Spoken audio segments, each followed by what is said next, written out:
तो भाई ध्यान रखना पड़ेगा। और देखो परमात्मा ने ये कबीर सागर के सरलार्थ में आप और हमारी आंखें खोलने के लिए, ये किसके लिए लिखा? परमात्मा ने जगत के लिए थोड़ी लिखा है। ये परमात्मा ने कोई पाताल लोक के प्राणियों के लिए थोड़ी लिखा है, ब्रह्मा विष्णु महेश के लिए थोड़ी लिखा है। अरे जेल में जाने के बाद भी भगवान ने इतनी मेहनत करके देखो आप और हमारे लिए इतना मोटा ये 600 पेज का ग्रंथ लिखा है। आप और हमारे लिए, हमारी आंखें खोलने के लिए, हम मूर्खों को जगाने के लिए। वो बाप जेल में बैठ के भी चैन से नहीं है। जेल में बैठे बैठे भी उसको हमारी चिंता कि कहीं मेरे बच्चे डगमग ना हो जाएं, कहीं रास्ते से ना भटक जाएं, काल के दूत बहुत हैं। उनको जेल में बैठे बैठे भी हमारे आत्मिक उत्थान की जो है टेंशन, चिंता। और हम क्या कर रहे हैं?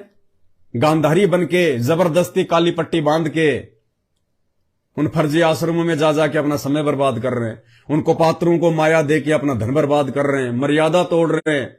और यही कारण है आए दिन मर भी रहे हैं। नहीं, संत रामपाल जी के भगत को तो शास्त्र प्रमाण देते हैं, काल छू भी नहीं सकता, धर्मराज भी हाथ नहीं लगा सकता, जो मृत्यु का देवता है। जम जोरा जांसे डरे, मिटे कर्म के लेख, अदली असल कबीर है, कुल का सतगुरु एक। अब वही होगा, अब क्या बताएं भाई। तो ये कबीर सागर का सरलाथ। और देखो इसके page number 63, page number 83, Kabir Sagar का सरलार्थ, अध्याय ज्ञान सागर का सारांश। और क्या लिख रहे गुरु जी आप और हमारी आंखें खोलने के लिए? काल ब्रह्म ने पूछा था कि आप किस समय कलयुग में अपना सत्य कबीर पंथ चलाओगे। यानी काल ने कबीर परमात्मा जी से पूछा, जब वो तपतशिला पे उनसे मिले थे अपने पुत्र जोगजीत के रूप में। तो काल ने कहा कि भगवान आप कब चलाओगे अपना 13वां पंथ कलयुग में?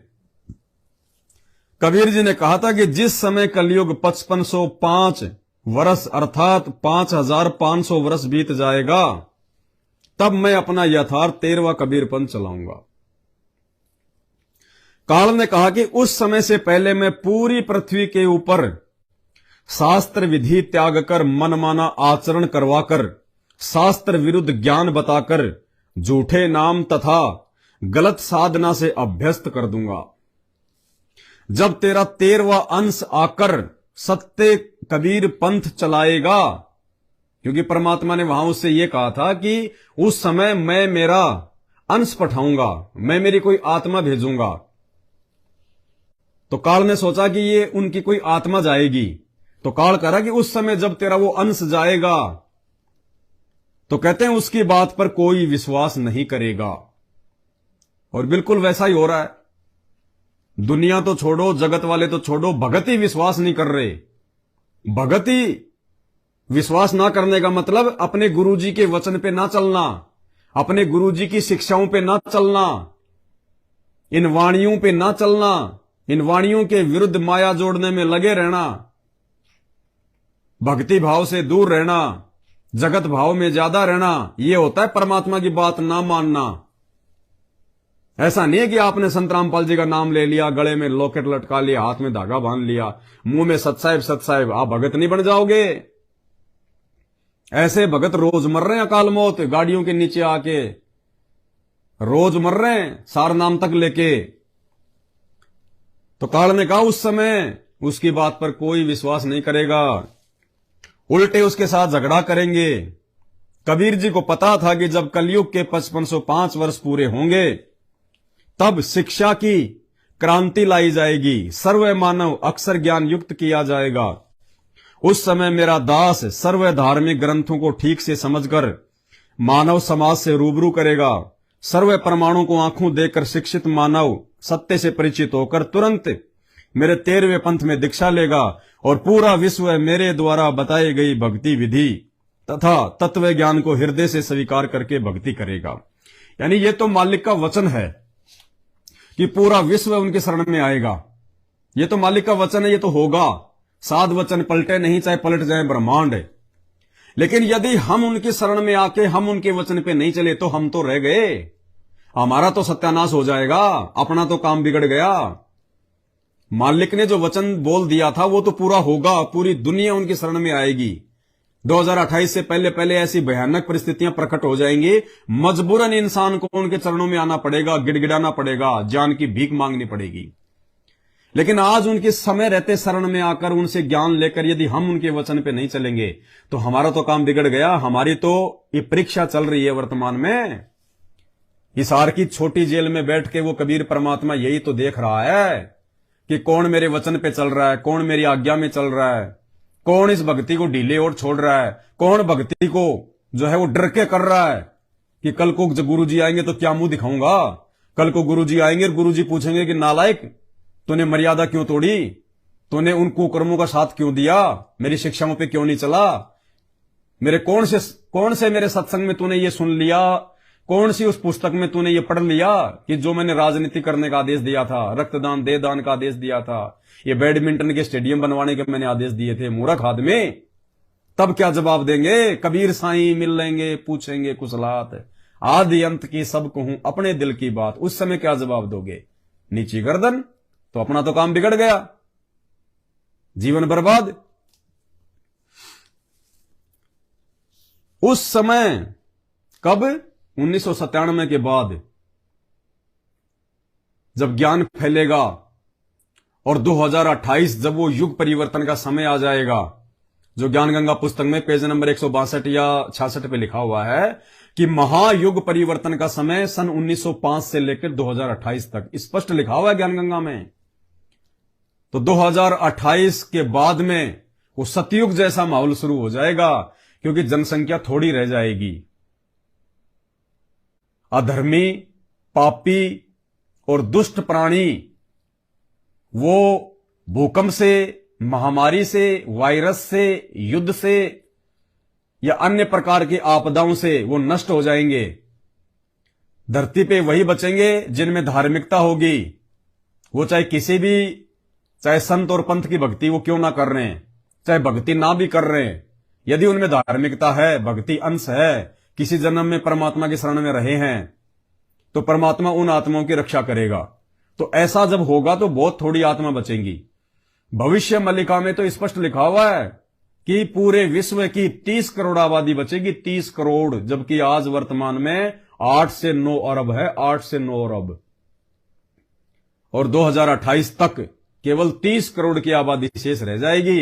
ये रातों रात घटनाएं घटित हो जाएंगी, किसी के बाप को पता भी नहीं चलेगा। जैसे तुर्की में रातों रात भूकंप आया, लाखों को लेमरा काल, ऐसे भारत के साथ में कोई दोस्ती नहीं है उसकी काल की, जबकि भारत देश से तो ज्यादा नफरत करता है, क्योंकि परमात्मा भारत में आया हुआ है। तो क्या कह रहे हैं? उस समय पुनः सतयुग जैसा वातावरण होगा 28 के बाद। आपसी राग द्वेष, चोरी जारी, लूट ठगी कोई नहीं करेगा। यानी उस समय धार्मिक आत्मा रहेंगी, भगवान से डरने वाली रहेंगी। बचे कुछे व्यक्ति सब के सब सतगुरु रामपाल जी भगवान की शरण में आ जाएंगे। शास्त्रों में यहां तक लिखा हुआ है, परमात्मा ने बताया कि पूरी दुनिया में दूसरा कोई पुजारी नहीं रहेगा, कोई भी, केवल एक ही पूजा होगी, सतगुरु रामपाल जी भगवान की। सभी लोग सतनाम का जाप करेंगे, दूसरा पुजारी कोई धरती पे रहेगा ही नहीं। तो उस समय कहते हैं कोई चोरी नहीं करेगा, कोई जारी नहीं करेगा, कोई ठगी नहीं करेगा, कोई लूटपाट नहीं करेगा। चाहे 1 किलो सोना क्यों ना पड़ा हो रोड पे और वो अकेला जा रहा है, वो देखेगा भी नहीं, थूक के चला जाएगा। ये सोचकर उठाएगा भी नहीं कि कोई और ना उठा ले और मैं इस सोने को मैं गुरुजी को दे दूंगा या जिसका होगा उसको दे दूंगा। वो ये सोच के भी नहीं उठाएगा उसको कि पड़ी रहने दे, बला है। अगर मैंने उठा लिया और कल को किसी को बता दिया और वो कहेगा मेरा तो 2 किलो था, 1 किलो कहां गया, मेरा तो 2 किलो था, तूने ले लिया, वहीं गिरा था मेरा, फिर क्या करोगे? और वो नहीं मिला जिसका सोना या जिसका पैसा पड़ा हुआ है, और आपने ये सोच के यार कहीं कोई और ना उठा ले इसको और मैं उठा लेता हूं और जिसका होगा उसको दे दूंगा, और जिसका है वो आपको नहीं मिला, तो वो बोझ, वो भार, वो गंदगी, वो पाप कर्म आप कहां रखोगे? फिर कहां रखोगे आप? कौन खाएगा उस पाप को? वो भार चढ़ गया तेरे ऊपर। इसलिए परमात्मा कहते हैं थूको ही मत रंका और बंका की तरह।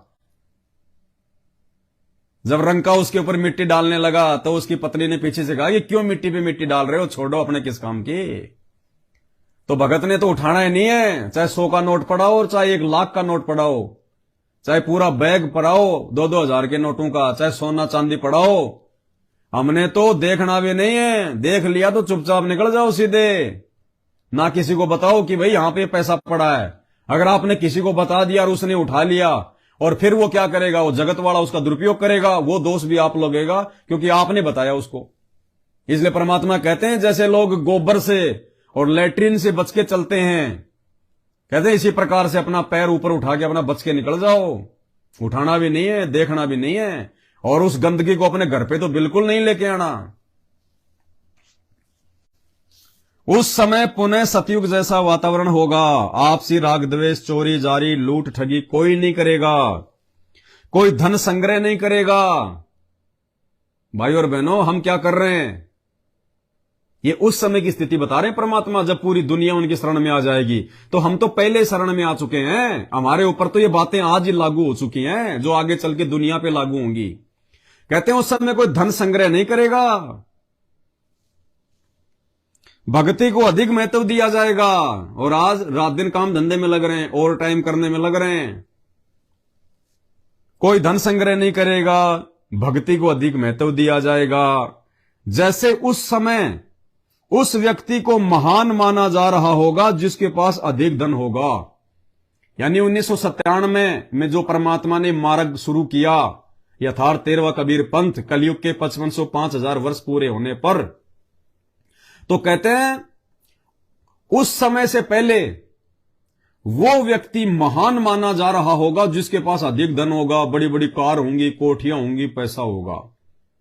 उस पंथ के शुरू होने से पहले उस समय उस व्यक्ति को महान माना जा रहा होगा जिसके पास अधिक धन होगा, बड़ा व्यवसाय होगा। जैसे आज हम लोग देखते हैं जिसके पास बड़ी बड़ी फैक्ट्रियां, बड़ी बड़ी गाड़ियां हैं, जिसके कई कई जो है वो ट्रक चलते हैं, तो हम क्या सोचते हैं, भाई बहुत पैसे वाला आदमी है, भाई ये तो धनी आदमी है, बहुत बहुत बड़ा आदमी है।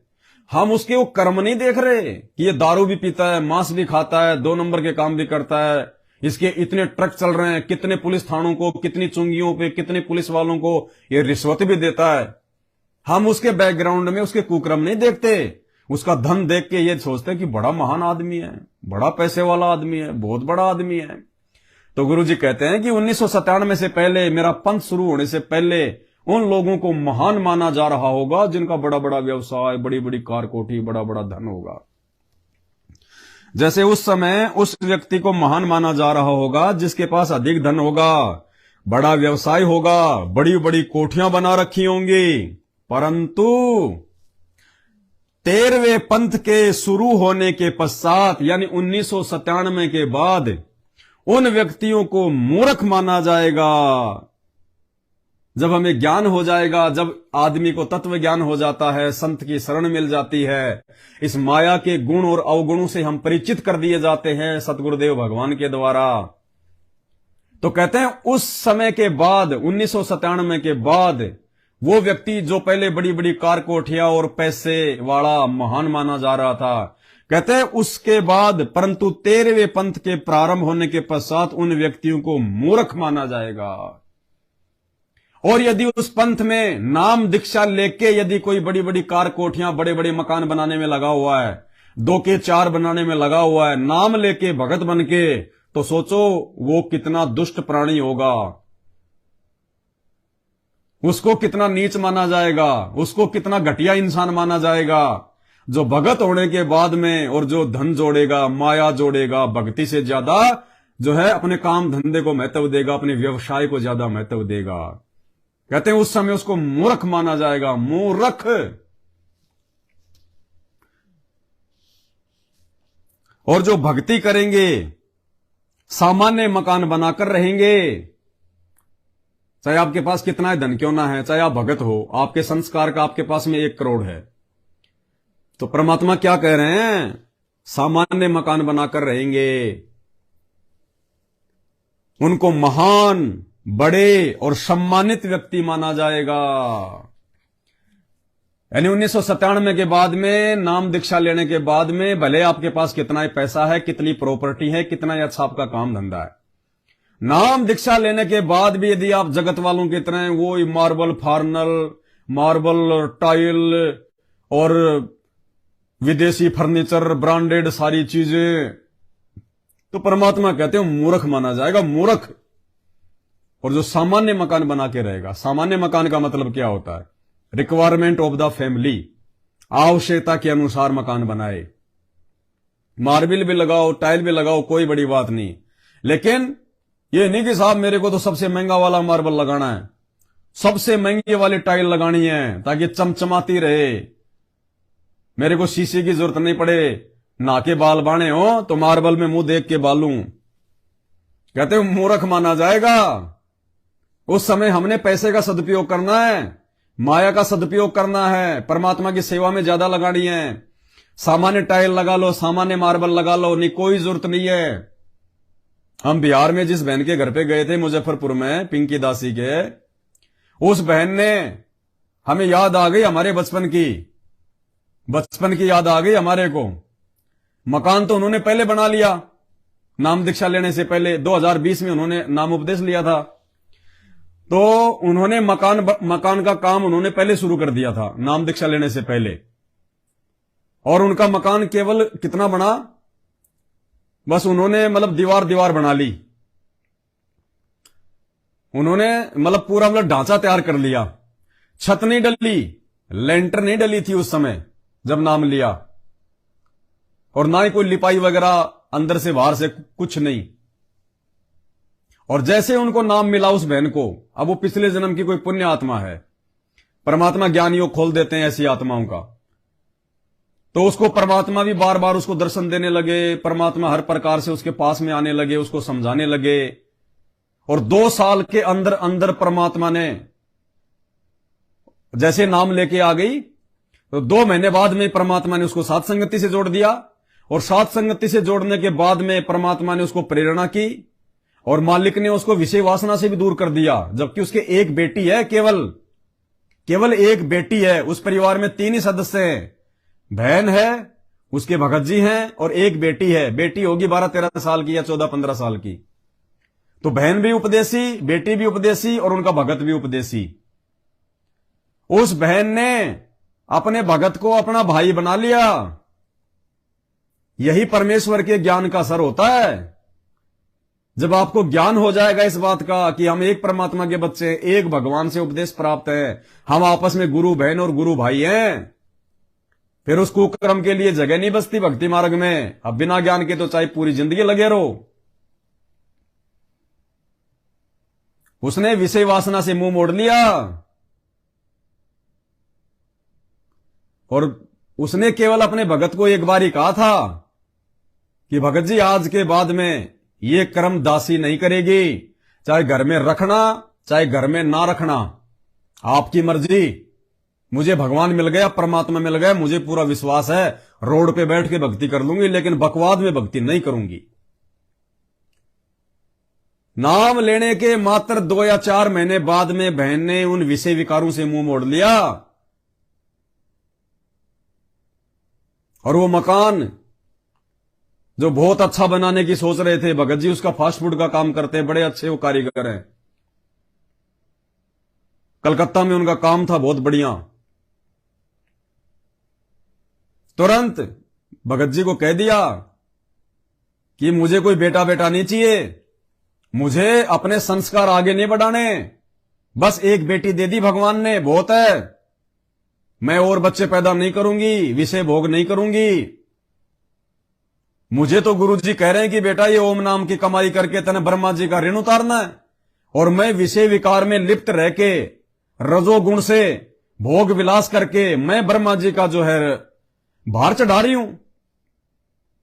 मेरा भगवान तो कह रहा उतार, और मैं उसकी शिक्षा के विपरीत विषय विकारों में लिप्त होके, भोग विलास में लिप्त होके मैं ब्रह्मा जी का भार चढ़ा रही हूं अपने ऊपर, क्योंकि रजोगुण का स्वामी है ब्रह्मा जी। और जब जब हम संभोग करेंगे और जो वीर्यपात होगा उससे ब्रह्मा जी का जो है हमारे ऊपर भार चढ़ेगा। तो एक तरफ तो कमा रहे हो, दूसरी तरफ उससे ज्यादा जो है बल्कि बर्बाद कर रहे हो। तो बहन को ज्ञान समझ में आ गया परमात्मा का। मालिक कहते हैं ज्ञान का गाम का चमका सा ही होता है। अब देखो, जब बहन जब दृढ़ हो गई कि चाहे रोड पे बैठ के भक्ति क्यों ना करना पड़े, भूखा रह के भक्ति क्यों ना करना पड़े, मुझे तो ज्ञान समझ में आ गया। गुरुजी खुल के नहीं कहेंगे हर चीज के विषय में। कोई ये सोचे कि गुरुजी हाथ पकड़ के बैठाएंगे, गुरुजी समान रूप से ज्ञान देंगे। अब जो जैसी आत्मा है, जिसको जैसा समझ में आना होगा वो समझ लेता है। जब परमात्मा ने बहन की दृढ़ता को देख लिया कि ये तो मीरा बन गई, ये तो मीरा बन गई, और ये ऐसा ही करेगी जो इसने ठान लिया अपने आत्म कल्याण के लिए, तो परमात्मा ने उसके भगत में भी प्रेरणा कर दी।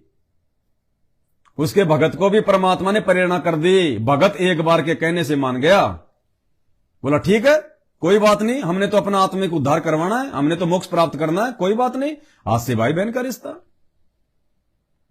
ऐसे घर में फिर परमात्मा विराजमान हो जाता है। फिर ये बेड लगाने की प्रेरणा हमें उसी बहन के घर से मिली, और आज घर घर में परमात्मा के बेड लग रहे हैं। घर घर में भाई बहन परमात्मा की मानसिक चरण सेवा कर रहे हैं। घर घर में परमात्मा जो है प्रकट हो रहे हैं। उस बहन के घर पे उस समय हमारे नेपाल से मुन्ना बहन भी आई थी, मुन्ना दासी, जिनके कमेंट्स आ रहे हैं 3 बार ग्रीन कलर में जो ये आ रहे हैं ना, मुन्ना दासी नाम लिखा हुआ आ रहा है। नेपाल से हमारी बहन है मुन्ना दासी। जब हम बिहार में साथ संगति में थे तो नेपाल से हमारी बहन भी आई हुई थी। तो बहन ने भी वहां की सारी क्रिया देखी है। उस बहन का बोलना चलना, उसकी आधीनी, ऐसा नहीं कि बहन ने कोई सवाल कर लिया और उसके अनुसार जवाब नहीं दिया तो गुस्से में आ जाएगी। हाँ भगत जी, हो सकता भगत जी मेरे से कोई गलती हो, भगत जी बिल्कुल सही बात है। एक ने कही दूजे ने मानी, कहे कबीर वो दोनों ज्ञानी। तो ऐसे भगतों की संगति से हमें कुछ मिलेगा। अरे मैं पवन दास, मेरे जैसा मूर्ख आदमी तो धरती पे नहीं होगा कोई।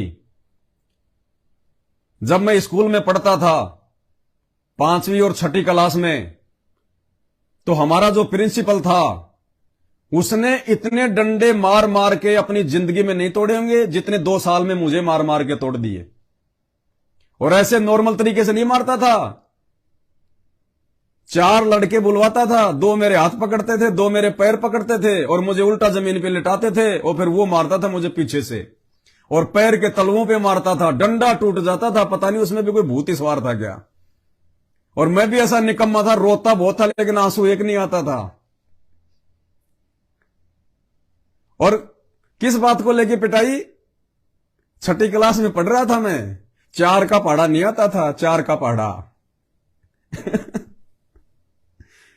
वहां जाता तो मास्टर पीटते, घर पे जाता तो घर वाले पीटते। बड़े किस्से हैं, अब क्या बताएं यहां पे। तो कहने का मतलब है भाई और बहनों, जब हम ऐसे भक्तों की संगति में आएंगे तो हमें भी बहुत कुछ सीखने को मिलता है। नहीं, दास तो बिल्कुल मूर्ख आदमी है, गंवार आदमी ना। मेरे बाप दादा कोई सत्संगी थे, मेरे बाप दादाओं ने तो दारू को महंगा कर दिया। हमारे आसपास के एरिया में जितने भी दारू बेचने वाले थे, हाथ से निकालने वाले होते थे पहले। अंग्रेजी तो कौन पिला उनको। मेरे बाप ने और मेरे दादा ने आसपास के एरिया की दारू महंगी कर रखी थी। यानी मेरे गांव में लोगों ने इतना पानी नहीं पिया जितने मेरे बाप ने और मेरे दादा ने शराब पी के छोड़ दी। तो हम तो ऐसे खानदान से बिलोंग करते हैं जहां भक्ति और भगवान का नामो निशान नहीं था, लेकिन आत्मिक रूप से बड़े शुद्ध थे वो। मेरे दादाजी, मेरे पिताजी आत्मिक रूप से बड़े शुद्ध थे। मीठा बोल के चाहे उनको खा जाओ पूरे को। और यही कारण था, हालांकि उनको नाम दिलवा दिया था, नाम पे वो रहे नहीं। और यही कारण था कि अंत में परमात्मा ने उनकी सुध ले ली और दास को जोड़ लिया भक्ति से। अगर मुझे भक्ति से नहीं जोड़ते परमात्मा तो मेरे बाप की वो दुर्गति होनी थी जो दुनिया में किसी की नहीं होती।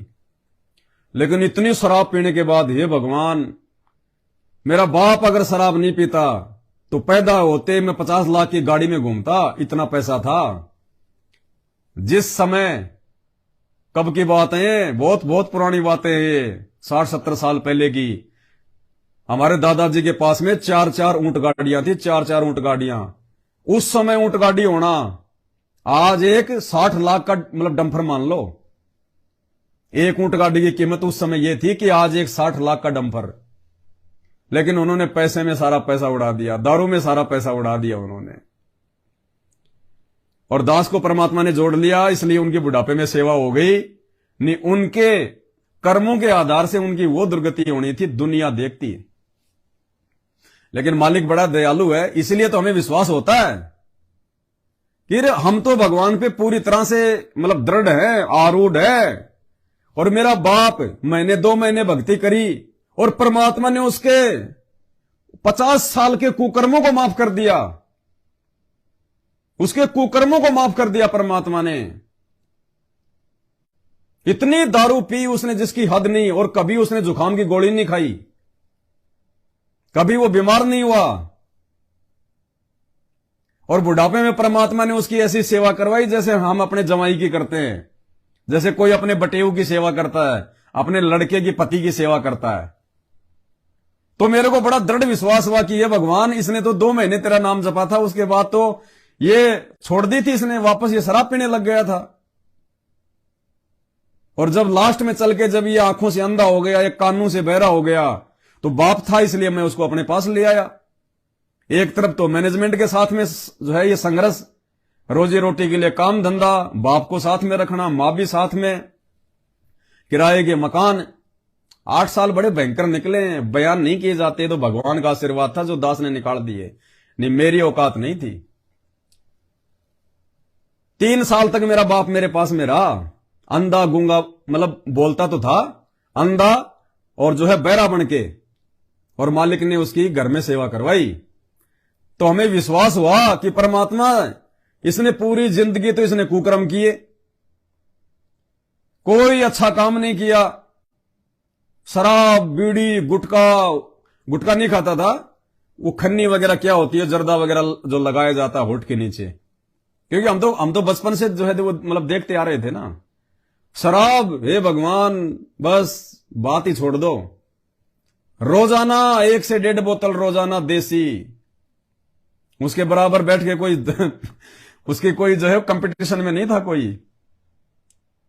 और पूरी जिंदगी लड़ाई झगड़ा, घर में शांति नहीं। मेरे से ज्यादा मार, जो मार मैंने अपने बाप की भी खाई, मैंने अपने टीचर की भी खाई, मेरे से कहीं ज्यादा मार मेरी मां ने खाई उसकी। घर से बाहर निकाल देता था, कुएं में लटका देता था। और गांव में उसके खिलाफ कोई बोलता नहीं था, क्योंकि हट्टा कट्टा था, लुंगी बांध के रहता था, दाढ़ी बढ़ा के हाथ में रखता था लठ, और एक रखता था छोटा सा चक्कू। कोई बोलता भी नहीं था। एक बार तो हमारे गांव में झगड़ा हो गया। हमारे गांव में 40 घर, तो यादवों के 40 घर सैनियों के। एक बार रास्ते को लेके झगड़ा हो गया, लठ लेके खड़ा हो गया रास्ते में कि या कोई आ मत जाना इधर से। 3 दिन तक वो दूसरे गांव वाले उस रास्ते से नहीं आए, फिर समझा बुझा के साइड में बैठाया। तो ऐसे ऐसे कुकर्मी व्यक्तियों को परमात्मा, मात्र जिसने 2 महीने आपका वो प्रथम नाम जपा बड़ी मुश्किल से, और जब उसकी बुढ़ापे में आप ऐसी सेवा करवा सकते हो, तो हमें विश्वास होता है कि हमारा भगवान हमें कैसे अकेला छोड़ देगा, हमें कैसे परमात्मा जो है किसी और के हवाले छोड़ देगा, हमें तो परमात्मा हाथों पे रखेगा। तो ऐसा विश्वास होता है। वो फिर अगला जन्म उसको मलगी इंसान का दे दिया होगा परमात्मा ने, क्योंकि गुरु जी का वचन है कि एक बार जिसने मेरे से प्रथम नाम ले लिया, उसका अगला जन्म मानव जन्म मिलेगा। तो देखो, अंत में उसने अपना बुढ़ापा संवार लिया मात्र 2 महीने की भक्ति से। तो भाई ये दयालु परमात्मा है। और यदि ये नाराज हो जाए एक बार, तो फिर युग बीत जाते हैं, युग। और नाराज कब होगा? जब हम उसके वचन पे नहीं चलेंगे। तो आज हमने बहुत एहतियात बरतने की जरूरत है, बहुत सावधानी बरतने की जरूरत है। तो क्या कहते हैं, परंतु 13वें पंथ के प्रारंभ होने के पश्चात उन व्यक्तियों को मूर्ख माना जाएगा, और जो भक्ति करेंगे, सामान्य मकान बनाकर रहेंगे, उनको महान, बड़े और सम्मानित व्यक्ति माना जाएगा। तो फिर नाम दीक्षा लेने के बाद में, साथ संगति से जुड़ने के बाद में, उस बहन ने उस मकान को वैसा ही रखा जैसा था। ऊपर उसने लेंटर नहीं डाला, बहन ने लेंटर नहीं डाला पक्का, लकड़ी उकड़ी लगा के और छप्पर टाइप में बना दिया। दीवारों की ना बाहर से ना अंदर से बहन ने कोई लिपाई नहीं करवाई। और नीचे बहन ने ना कोई टाइल ना कोई फर्श, जैसे पहले मिट्टी से लेप के जो रखते थे ना, बस वो मिट्टी से लेपने मतलब वो लेप रखा है बहन ने। 2 मकान है, एक छोटा सा बीच में चौक है, मिट्टी से लेपती है बहन। जैसे हम सुबह उनके घर पे गए, तुरंत वो तो लोटा पानी का भर के लेके आ गई और पानी छिड़क के वो तो हाथ से यूं करने लगी। मैंने कहा ये क्या कर रही है बहन जी? तो देखा तो वो तो मतलब वो मिट्टी तो है ही, उस पे पानी छिड़क कर हाथ से उसको ऐसे पोंछा मार दिया पूरा। फिर दास ने उसको थोड़ा समझाया बैठ के कि बहन ऐसा है, आपके भाव अच्छे, आपकी श्रद्धा अच्छी है, कोई दिक्कत नहीं, लेकिन बहन परमात्मा कहते हैं जो चौका तुम देवो नित्या, सत्र ब्राह्मण की है हत्या। इसके बजाय यदि हम थोड़ा सा हम इसको पक्का कर लेंगे तो जो सुबह सुबह जितने जीव हमारे से मर रहे हैं ना, ये पाप कर्म हमारे हिस्से में नहीं आएंगे। तो हमने इस पोचे से बचना है रोज। अगर टाइल और मार्बल का भी मकान है तो भी रोज पोछा लगाने से बचना। एक दिन छोड़ के एक दिन कर लो, कौन सा गंदा हो रहा है? भगत का घर है, वैसे गंदा नहीं होता। इस पे ज्यादा सुबह उठते सबसे पहले वो जीव हत्या मत करो, बहुत ज्यादा सूक्ष्म जीव मरते हैं। रोज उस पे फिनाइल मत छिड़को। तो फिर बहन को समझाया मालिक की दया से, अब देखो आगे क्या होता है। लेकिन कहने का मतलब है कि उसको ज्ञान हुआ और उसने तुरंत परमात्मा के ज्ञान को आधार बना के, जबकि उसकी मेरी कोई बातचीत भी नहीं हुई कि भाई उसको कोई पवन दास ने बताया होगा या वो सात संगति में आई होगी, उस समय तो वो जुड़ी थी और तुरंत उसने विषय विकारों से मुक्ति जो है वो ले ली, संन्यास ले लिया। दूसरा बेटा भी नहीं, देखो घर में उसके सासू भी उसके पड़ोसी में मकान उसके भाई उसके देवर के पास में रहती है। गांव वाले भी, लोगों ने कितना कहा होगा कि कम से कम एक बेटा तो हो जाने दे, अरे एक बेटी तो है तेरे, एक संतान तो और हो जाने दे। लेकिन नहीं मानी कि नहीं, अगर बेटी हो गई, जैसे मतलब बेटी तो है ही, अगर बेटा हो गया तो मेरा संस्कार जुड़ जाएगा, चलो बेटी तो दूसरे घर चली जाएगी, काम तमाम। अगर बेटा है तो बेटे के तो फिर बहू आएगी, बहू के फिर पोते होंगे, पोतियां होंगी, मैं तो उलझ के भर जाऊंगी। मैं तो बुढ़ापे में भक्ति क्या करूंगी, मैं तो गोद में उनको खिलाती रहूंगी। कभी बेटे के कभी रोग हो गया, कभी हॉस्पिटल में, कभी कोई परेशानी, कभी क्या पता वो बेटा सपूत निकले, क्या पता वो कपूत निकले। तो बहन ने ज्ञान आधार से कि मेरे को बेटा बेटा नहीं चाहिए, बेटा जो मुझे सुख नहीं दे पाएगा वो सुख बुढ़ापे में मेरा भगवान देगा मुझे। जो सेवा बेटा नहीं कर पाएगा वो मेरा परमात्मा करवाएगा सेवा, अगर मैं उसकी भक्ति करूंगी तो बहन ने दूसरी संतान भी पैदा नहीं करी, एक बेटी है केवल उसके, और कितनी की उम्र उनकी, 30-35 साल की उम्र है। तो भाई और बहनों, हमने शिक्षा लेनी है ऐसे भाई बहनों के पास में बैठने से। इसको कहते हैं साध संगति। हमें ऐसे भाई बहनों से शिक्षा मिलती है, भक्ति मार्ग में आगे बढ़ने की सत प्रेरणा मिलती है कि हम क्या भक्ति कर रहे हैं। भक्ति तो ये आत्माएं कर रही हैं, हम क्या भक्ति करेंगे। यहां तो 20-20 साल से सार नाम तक लेके बच्चे पैदा करने में लगे हुए हैं, और उसने नाम लेते ही 2 महीने बाद में विषय विकार छोड़ दिए। तो ऐसी आत्माएं परमात्मा पाएंगे, आप और हमारे जैसे निकम्मे कहां परमात्मा पाएंगे। लेकिन अभी समय है, हम भी उनके जैसे बन सकते हैं अगर प्रयास करें तो। परमात्मा से यदि हम ये प्रार्थना करें तो देखो, भगवान से प्रार्थना करनी पड़ेगी, रोना पड़ेगा मालिक के आगे, मिन्नतें करनी पड़ेंगी, लेकिन कोशिश भी करनी पड़ेगी। तो मालिक कहते हैं फिर जो सामान्य मकान बना के रहेंगे, भक्ति को ज्यादा महत्व देंगे, तो वो है 1997 के बाद में वो भगत महान माने जाएंगे। आने वाले समय में लोग उनकी जो है वो इज्जत किया करेंगे, लोग उनको महत्व दिया करेंगे। क्योंकि आने वाले समय में जब दुनिया को ज्ञान हो जाएगा तो किसी व्यक्ति की पहचान उसकी संपत्ति से नहीं होगी, उसके पद से नहीं होगी, उसके कार कोठी मकान से नहीं होगी। एक व्यक्ति की पहचान उसके ज्ञान से होगी, उसकी मर्यादाओं से होगी, उसके आचार विचार, उसके व्यवहार से होगी। तो परमात्मा का वचन फैल नहीं हो सकता। गुरुजी ने जो लिख दिया इस कबीर सागर के सरलार्थ में वैसा ही होगा। और यदि भगत होने के बाद भी यदि आप माया जोड़ने में लगे हुए हैं, 2 के 4 बनाने में लगे हुए हैं, तो भाई उस समय जैसे आज जो कुत्ते की इज्जत होती है वैसी इज्जत होगी उस भगत की, क्योंकि परमात्मा का आशीर्वाद हट जाएगा। फिर वो माया कितने दिन रुकेगी तेरे पास, कितने दिन वो माया से तू अपना काम चलाएगा, और माया तुझे कहां पे वो सुख दे देगी। तो मूर्ख समझा जाएगा फिर उन लोगों को।